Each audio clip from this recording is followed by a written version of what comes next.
Mga master, lumabas na nga itong Executive Order number 64. Posted na po sa website ng Official Gazette of the Philippines, kaya legit na talaga at tuloy na ang pagtaas ng sahod ng mga government personnel effective January 1, 2024 hanggang sa 2027. Insakto po na 4 na tranches ng salary increase.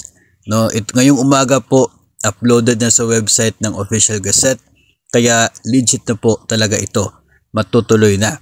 At ang coverage na nasabi pong pagtaas ng sahod ay civilian government personnel sa executive, legislative, and judicial branches, constitutional commissions and other constitutional offices, GOCCs na hindi covered ng RA 10149.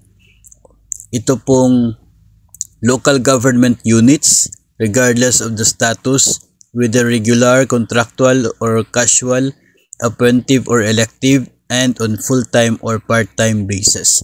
So, yun po ang mga kasali sa salary increase na ito. At kapansin-pansin na hindi po included dito yung military and uniform personnel.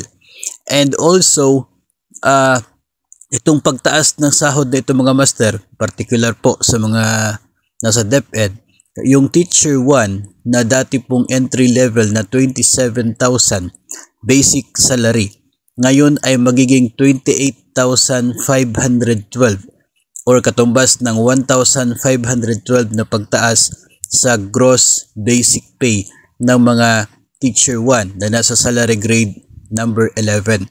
So yun po ang pagtaas ng sahod under the Executive Order number 64 series of 2024.